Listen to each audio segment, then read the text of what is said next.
마태복음의 8장 이전에 보면 예수님께서 산 위에 올라가셔서 하나님의 나라의 복음을 전하신 내용이 산상수훈으로 이렇게 기록이 되어 있습니다. 5장, 6장, 7장이 끝나고 나면 이제 예수님께서 산에서 내려오시는데, 내려오시면서 제일 처음 만난 사람이 마태는 이 문둥병자, 나병 환자라고 그렇게 기록하고 있습니다. 당시의 나병은 단순히 몸이 아픈 병만은 아니었습니다. 원래 구약의 율법에 따라서 가족들하고도 격리가 되어야 되고 사회하고도 격리가 되어야 되는 그런, 종교적으로도 부정하다라고 낙인이 찍혀서 하나님 앞에조차 나아갈 수 없는 그런, 사회적으로도 영적으로도 사형 선고를 받은 사람과 마찬가지였습니다. 그런데 이 사람이 지금 예수님 앞에 섭니다.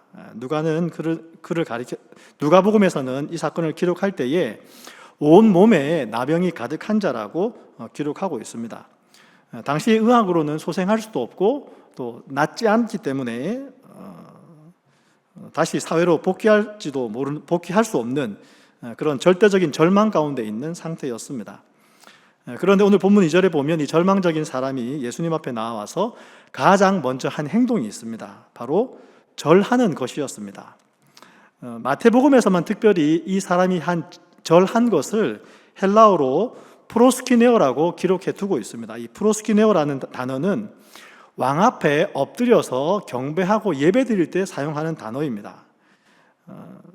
나병 환자가 지금 예수님 앞에서 엎드려서 절하고 있는데, 그것을 마태는 마치 왕 앞에 엎드려서 예배하고 있다라고 기록하고 있는 것이죠. 나병 환자는 당시의 사회에서도 완전히 격리될 수밖에 없는 사람입니다. 종교적으로도 부정한 사람이고 가족과 공동체에서 격리된 사람입니다. 그리고 자기 자신이 나병에 걸렸기 때문에 어떤 이유에서 그런 하나님의 징벌을 받아서 격리될 수밖에 없는가 고민할 수밖에 없는 사람인 것이죠. 그런데 그런 사람이 사회적으로도 종교적으로도 다 분리가 된 상황에서 철저히 낮아질 수밖에 없는 상황이었을 것입니다. 자신의 상황에 대해서 거절하고 분노하며 상황과 세상을 아무리 고민해 봐도 그가 내릴 수 있는 결론은 왜 하나님께서 나에게 이런 일을 허락하셨을까라는 질문을 하였을 것입니다. 근데 지금 이 나병 환자는 예수님 앞에 하나님께 부정하고 하나님을 원망하는 사람이 아니라 지금 예수님 앞에 그 예수님을 경배하면서 예배자로 서고 있다는 것을 마태는 기록해 주고 있습니다. 높아져 있는 사람, 교만한 사람은 하나님을 예배할 수가 없습니다. 겸손은 억지로 우리가 짜낼 수 있는 것이 아니죠. 내가 아무것도 아니라는 것을 처절히 깨닫게 되었을 때에 우리 안에 겸손이 나올 수 있게 됩니다. 이 나병 환자는 자신이 주님께 무엇인가를 요구할 수 있는 권리가 조금도 없다라는 것을 아마 깨달았을 것입니다. 그래서 그는 예수님께 엎드려 절한 것이죠. 프로스키네오 한 것입니다. 예배자로 예수님 앞에 절하였던 것이죠. 그리고 예수님을 왕으로 모시는 예배자로 지금 예수님 앞에 절하면서 엎드렸습니다. 사랑하는 여러분, 우리가 주님께 드리는 예배의 본질은 내가 하나님께 무엇인가를 잘 해드려서, 잘 보여서 내가 원하는 것을 이루어내고 얻어내는 것이 예배가 아닙니다. 오히려 하나님이라는 그분 앞에, 그분의 존재 앞에 나를 낮추고 나를 굴복시키는 것, 그것이 바로 예배인 것이죠. 이 나병 환자가 주님께 엎드려 절하였던 그 프로스키네오가 바로 왕 앞에 엎드려서 예배하는 그 모습이 바로 우리 온전한 예배자의 모습인 줄 믿습니다. 사랑하는 여러분, 우리도 주님 앞에 나아갈 때마다 예배자로 나아가는 우리가 되기를 주의 이름으로 축원합니다. 마음 가운데 있는 소원을 잠시 내려두고 그분이 어떤 분인지를 먼저 기억하면서 그분의 성품과 그분의 행하셨던 일들을 기억하면서 그분이 높임받기 합당한 분이시라는 것을 내가 기억하며 그것을 고백하며 그분 앞에 엎드릴 때에 그분과 우리의 진정한 만남과 예배는 이루어질 줄 믿습니다. 그래서 그 문둥병자는, 나병 환자는 이렇게 이야기합니다. 주여, 원하시면 저를 깨끗하게 하실 수 있나이다 라고 고백합니다. 사랑하는 여러분, 이 나병 환자가 이렇게 고백한 고백을 주의 깊게 읽어보기 원합니다. 보통의 사람이라면, 그 나병으로 고통하는 사람이라면, 나병 때문에 자기가 가진 모든 것을 다 잃어버린 사람이라면 어떻게 기도하였을까요? 주님, 정말 절망적입니다. 이것 아니고서는 저는 해결받을 길이 없습니다. 주님, 정말 저를 고쳐주십시오. 안 고쳐주시면 결단을 내겠습니다. 안 일어나겠습니다라고 매달렸을지도 모릅니다. 그런데 그는 주님께 이렇게 고백하였던 것이죠. 주여, 원하시면 저를 깨끗하게 하실 수 있나이다라고 고백하였습니다. 이 나병 환자의 고백을 보면 이 나병 환자는 주님의 능력을 신뢰했다는 것을 우리가 알 수 있습니다. 주님은 하실 수 있습니다. 주님께는 내 병을 고치실 능력이 있습니다라고 고백하면서 나아갔던 것이죠. 이 나병 환자의 마음에는 믿음이 있었습니다. 마태복음 4장에는 예수님께서 수많은 지역의 병자들을 고치셨고 그 고치신 것 때문에 데가볼리와 갈릴리와 예루살렘과 유다와 심지어 요단강 건너편에서도 수많은 무리가 예수님을 따랐다라고 말씀해 주고 있습니다. 그리고 5장부터 7장까지 예수님의 산상수훈에 대한 내용이 기록되어 있지만 4장 앞부분에서도 예수님께서 수많은 사람을 고치셨다는 것이 기록되어 있고 5장, 6장, 7장에 예수님께서 산상수훈으로 하나님 나라에 대해서, 하나님 나라의 복음에 대해서 전파하고 난 다음에 이 나병 환자가 예수님을 처음 만나게 되었다라고 마태는 기록해 주고 있는 것이죠. 그래서 이 나병 환자는 예수님에 대한 이야기를 듣고 예수님의 능력을 믿었고 그 믿음을 가지고 주여 원하시면 나를 고치실 수 있나이다라고 고백하고 있습니다. 사랑하는 여러분, 이 믿음을 가지는 저와 여러분 되시기를 주님의 이름으로 축원합니다. 우리의 믿음은 들음에서 난다라고 성경은 말씀해 줍니다. 이 나병 환자가 예수님에 대해서 들었을 때에 그의 마음 가운데에 예수님이라면 나의 나병조차도 고치실 수 있다라고 믿고 예수님께 나아가서 주여 원하시면 나를 고치실 수 있습니다라고 고백드렸던 것처럼 우리가 들음으로 우리 마음 가운데 믿음이 생겼을 때에 우리가 더욱더 큰 믿음으로 주님께 나아가서 주님께서 하실 수 있는 그 일을 우리가 주님 앞에 기도할 수 있는 것이죠. 하나님의 말씀을 듣고 하나님의 말씀을 읽을 때에 우리의 믿음이 점점 자라가게 되는 줄 믿습니다. 그리고 또한 믿음을 전하는 자가 되어야 될 줄 믿습니다. 그리고 이 나병 환자는 주님께서 원하시면이라고 고백하였습니다.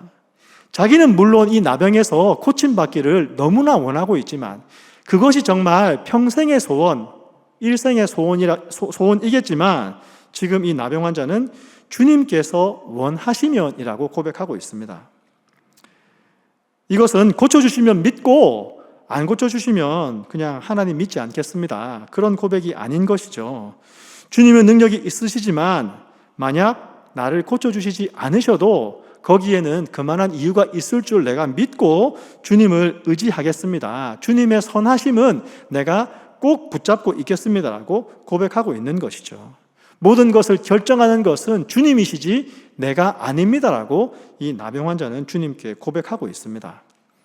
마음 가운데 너무나 큰 소원이었을 것입니다. 이 나병 환자의 질병을 고치는 것은 그가 자신의 모든 것을 들여서라도 반드시 낫고 싶은 마음의 소원이었을 것입니다. 그런데 이 나병 환자는 지금 주님이 원하시면 저를 깨끗하게 하실 수 있나이다라고 고백하고 있는 것이죠.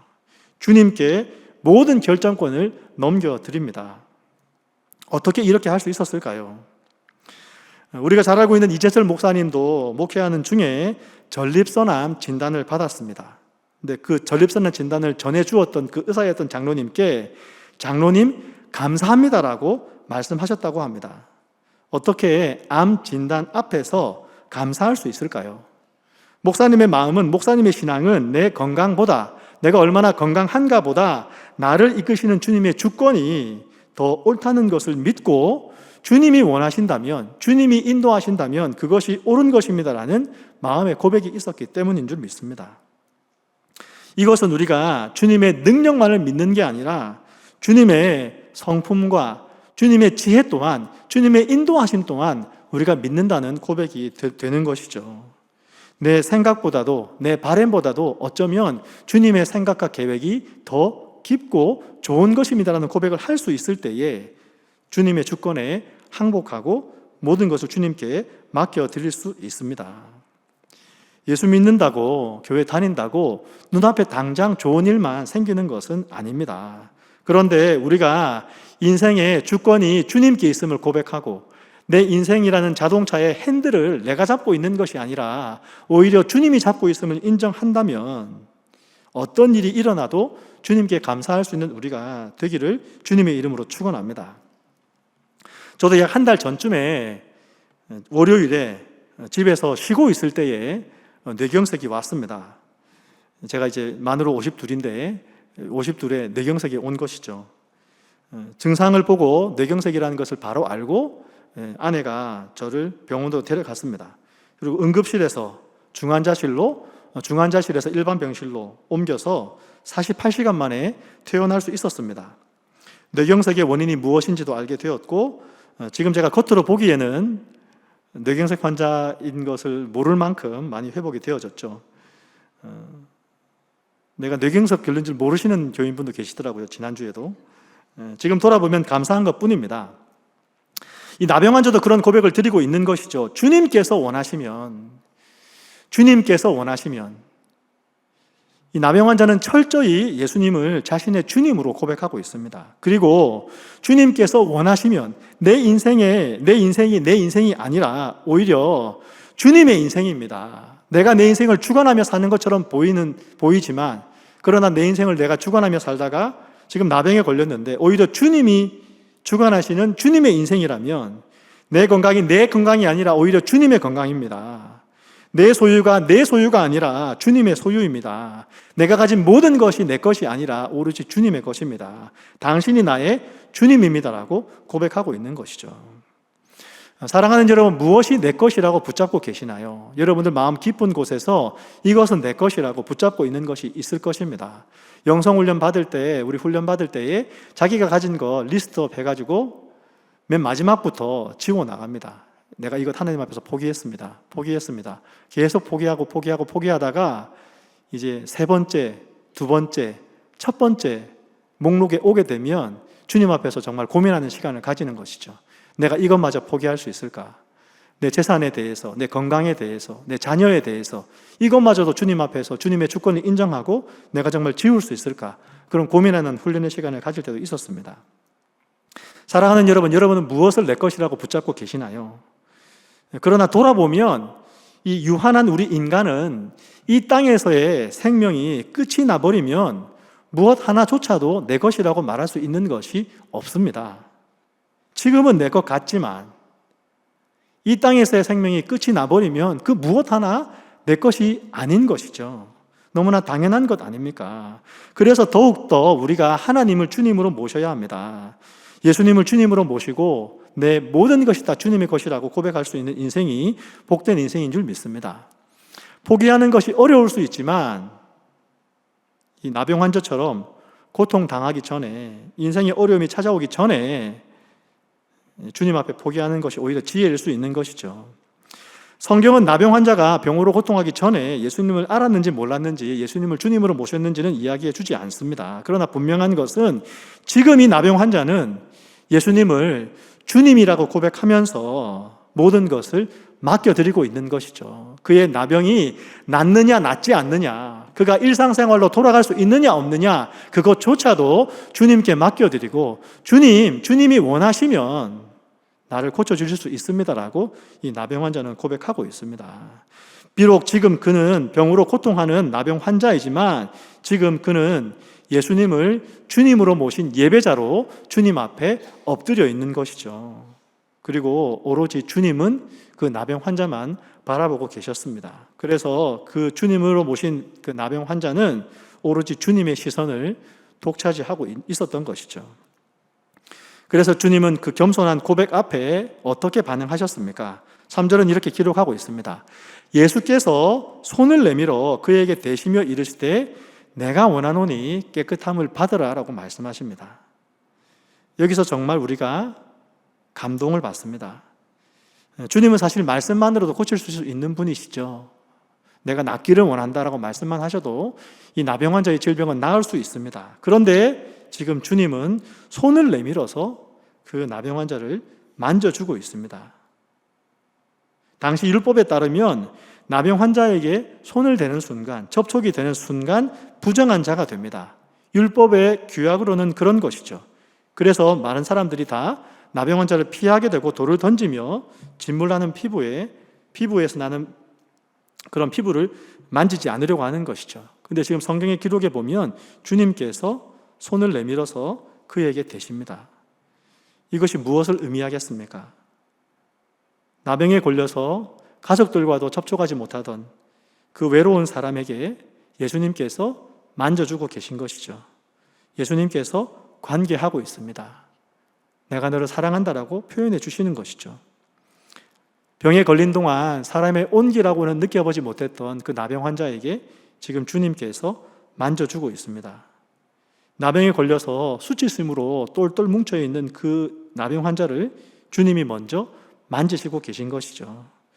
나병으로 고통하여서 누구와도 접촉할 수 없고 대화를 나눌 수 없는 그 외로움을 주님이 아시고 만져주고 계십니다. 그리고 율법의 법칙은 나병 환자를 만지게 되면 만진 사람이 부정해지지만 예수님의 법칙은 거룩하신 예수님이 부정한 것을 만지면 부정한 것이 거룩해진다는 것도 예수님은 보여주고 계시는 것이죠. 주님은 우리의 더러움이, 우리의 질병이 옮을까봐, 부정해질까봐 우리를 피하시는 분이 아니십니다. 오히려 그분이 우리를 만져주심으로 그분의 거룩함과 그분의 사랑과 그분의 온전함을 우리에게 전해주시는 분이 예수님이십니다. 그래서 예수님은 우리의 아픔 속으로 기꺼이 들어오시는 분이시죠. 우리에게 다가오시고 우리를 만져주시고 내가 낫기를 원한다라고 말씀하시는 분이 우리 예수님이신 줄 믿습니다. 그래서 예수님은 이 나병 환자에게 병에 낫게 되는 그 치유의 결과만을 제공해 주시는 것이 아니라 예수님의 손길로 만져주시는, 예수님과 접촉하게 되는 그 예수님과의 친밀함과 그 거룩함을 이 나병 환자에게 선물로 주고 계십니다. 부정하다고 해서 많은 사람들이 피하던 그 사람을 만져주시는 것으로 예수님의 거룩함과 그 온전함을 예수님은 이 나병 환자에게 전해주고 계신 것이죠. 사랑하는 여러분, 우리 예수님은 오늘도 우리에게 그 친밀함과 거룩함의 손을 내밀어 주시는 줄 믿습니다. 어쩌면 내가 감추고 싶어하는 나의 그 더러움과 부정함조차도, 나의 수치와 나의 죄악된 부분에 있어서도 예수님은 주저없이 손을 대시려는 분이십니다.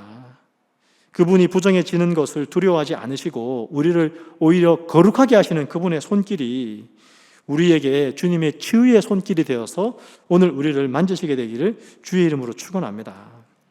이 나병 환자의 주여 원하시면 저를 깨끗하게 하실 수 있나이다 라는 그 고백처럼 그 겸손한 고백이 오늘 우리의 예배 가운데에 주님의 이름으로 나아가서 주님께 우리의 고백으로 올려드리는 이 시간이 되기를 축원합니다. 사랑하는 여러분, 주님 앞에서는 숨길 것이 없습니다. 가릴 것도 없습니다. 그리고 예수님은 우리에 대해서 모르시는 것도 없습니다. 나의 모든 것을 아시는 분이시죠. 우리가 그분께 겸손히 나아가기만 하면, 그분께 보여드리기만 하면, 그분의 손을 붙잡기만 하면 그분의 능력과 그분의 거룩함과 그분의 온전함이 우리를 만지시게 될 줄 믿습니다. 예수님은 그분의 아름다운 성품으로 우리를 만져주시고 내가 원하노니 깨끗함을 받으라라고 우리에게 말씀해 주실 줄 믿습니다. 어제 저희가 영적 성장의 길 3공부를 하면서 국가의 영적 성장 플러스 5째 날에 이런 이야기가 기록되어 있더라고요. 다하라 요네코 여사의 이야기인데요. 어머니가 돌아가시고 나서 자기도 자살 시도를 했는데 기차에 뛰어들었는데 죽지는 않고 팔다리를 잃고 손가락도 3개만 남았던 그녀가 예수님을 만났습니다. 예수님 만나고 난 다음에 자기의 삶이 치유되고 이런 고백을 했다고 합니다. 당신이 하나님의 목적에 따라 살면 삶은 여전히 황홀할 것입니다 라고 고백했습니다. 여기서 그 삶이 황홀해진다는 것은 그녀가 사지가 다 온전해졌기 때문에 찾아오는 감정이 아닙니다. 병이 나았기 때문에 오는 감정이 아닙니다. 내 삶의 주권이 여전히 하나님의 목적과 하나님의 원하심 안에 있다는 것을 그가 알게 되었을 때에, 주님으로부터 그것을 배웠을 때에 그가 고백하기를 내 삶이 황홀하다라고 고백할 수 있었던 것이죠. 즉 치유자 되신 그 주님을 알게 되었을 때에, 그 주님이 내 삶에 가지고 계신 목적을 알고 내 삶의 목적이 주님의 목적과 동일한 것이 되었을 때에 그 삶이 황홀하게 되었다라고 영혼의 노래를 불렀던 것입니다. 그래서 그 다하라 유네코 여사는 그것을 깨닫고 난 다음에 의족을 하고 전 세계를 다니면서 하나님의 사랑과 살아계심을 증언하였습니다. 여러분, 오늘 본문에 기록되어지진 않았지만 이 나병 환자가 깨끗하여진 다음에 그 나병 환자의 삶이 어떠했을까요? 다하라 유네코 여사의 말처럼 그 삶이 황홀하지 않았을까요? 절망 가운데 있던 그 삶이 주님의 만지심으로 인해서, 주님의 원하심으로 인해서 깨끗함 받았을 때에 그 나병 환자의 삶은 황홀했을 것입니다. 단순히 병에서 나아서가 아니라 이제 자신의 삶이 주님이 원하시는 것 안에 있다는 것을 알게 되었기 때문에, 내가 원하노니 깨끗함을 받으라라고 주님이 말씀하셨기 때문에, 나의 깨끗함이 주님의 원함이라는 것을 알았기 때문에, 주님이 손을 대셔 고치셨기 때문에 이제 나의 인생과 나의 생명은 주님의 것입니다라고 고백하며 그는 황홀한 삶을 살았을 것이라고 우리가 생각해 볼 수 있습니다. 일본에서 도자기를 만들 때 전통 도자 수리 기법 중에서 킨즈기 혹은 킨즈쿠로이라는 기법이 있습니다. 조각난 그릇에 이음새에 밀가루 풀이나 옷을 칠해서 수선하고 그 깨진 자국을 금가루나 은가루를 뿌려서 오히려 돋보이게 만드는 기법입니다. 사진을 좀 보여주시죠. 깨진 그릇을 저렇게 수선하는 것입니다. 깨진 모양 그대로 금줄이 그대로 드러나는 것이죠. 고스란히 드러난 망가진 흔적이 매력입니다. 다음 장도 보여주시죠. 몇 장이 있으니까요. 그래서 깨어졌었지만 아름답게 수리되었기 때문에 그 이전보다도 더 가치 있고 아름다운 그릇이 되었습니다. 그리고 깨어진 그 흔적은 흉터가 아니라 금빛 문양이 된 것이죠. 그래서 이 킨즈키를 구원의 예술이라고도 부릅니다. 일본의 킨즈키 공예는 이 깨진 그릇을 금으로 이어붙여서 이전보다도 더 값비싼 예술품을 만드는 것인데, 이와 같이 우리 인생의 상처와 나병 같은 아픔도 주님께서 손을 대셔서 고치시고 주님의 목적이라는 금으로 금실로 이어 붙여주시면 우리 안에 있던 그 흉터는 더 이상 수치와 부끄러움이 아니라 주님을 만났다는 황홀한 간증의 흔적이 될 수 있습니다. 사랑하는 여러분, 혹시 여러분 앞에 놓였던 그 나병 같은 문제 때문에 주님 앞에서 고통하고 계신 적이 있으셨나요? 주님 왜 안 고쳐주시나요? 왜 이 고통 가운데 나를 두시나요? 라고, 언제 해결해 주실 것입니까? 라고 심지어 원망하면서 울고 계시진 않으시나요? 오늘 우리 본문에서 나병 환자처럼 우리가 주님 앞에 나아가기 원합니다. 엎드려 절하기를 원합니다. 주님이 예배 받으실 분이라는 것을 인정하면서 그분께 절하면서 예배 드리면서 이렇게 고백해 보기 원합니다. 주님이 원하시면 저를 고치실 수 있습니다. 그러나 혹시나 고치지 않으셔도 저는 여전히 주님을 예배할 것입니다. 제가 원하는 것은 내가 원하는 것이 이루어지는 것이 아니라, 상황의 반전이 아니라 오히려 저를 만져주시고 제 상처에 손을 대주시는 주님과의 친밀함을 가지기 원합니다라고 고백하기 원합니다. 치유라는 그런 선물에만 우리가 매달리지 말고 치유자 되시는 그 예수님, 그분 자체를 알아가는, 누리는 우리가 되기를 원하는 것이죠.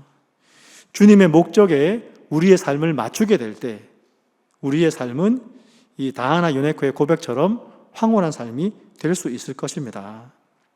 나의 원함이 있지만 그 나의 원함이라는 것을 주님께서 원하시는 것 앞에 내려놓았을 때에 우리는 어쩌면 기적이라는 선물보다는 우리를 만져주시고 우리와 관계 맺기 원하는 그 치유자라는 선물을 얻게 될 수 있습니다.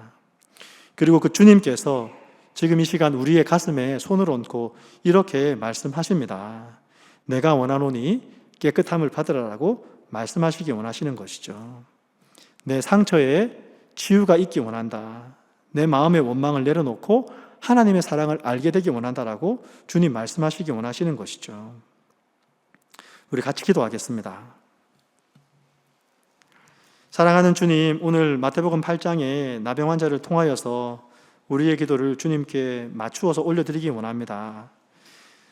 그동안 저희들은 우리가 원하는 결과만을 정해놓고 주님께 기도하지는 않았는지요? 주님을 알고 주님의 능력을 믿으면서도 정작 주님의 주권에는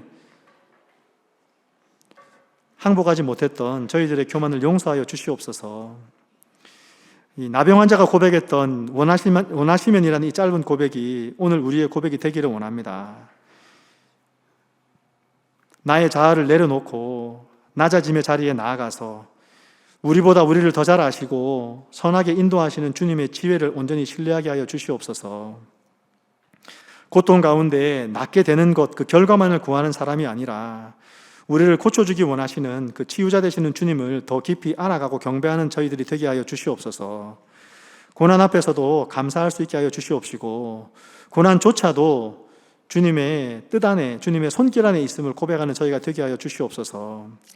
주님, 우리가 우리의 삶과 일상에서 우리의 모든 상황보다도 크신 주님을 바라보기 원합니다. 주님의 손에서 나올 무언가를 우리가 가지려고 하기보다는 주님의 얼굴 앞에서 주님을 누리고 주님과 친밀함 가운데 머무는 우리가 되게 하여 주시옵소서. 주님, 다시 한 번 더 나의 원함보다 주님의 원하심이 더 선한 것임을 믿습니다. 나의 상황보다도 주님이 더 크심을 주님 앞에 고백합니다. 우리의 인생에 깨진 틈마다 주님의 보혈로 메워주시고 우리의 흉터가 주님의 영광을 드러내는 황홀한 흔적이 되게 하여 주시옵소서. 그리하여 우리 삶의 모든 순간이, 내 삶 가운데 드러나는 모든 것들이 주님의 모습이 되게 하여 주시옵시고 주님을 향한 향기로운 예배가 되게 하여 주시옵소서. 이 시간 우리가 주님 앞에 기도하며 나아갈 때에 주님, 우리를 만져주시는 예수님의 손길을 느끼게 하여 주시옵소서. 우리의 치유자 되시는 예수님의 이름으로 기도합니다. 아멘.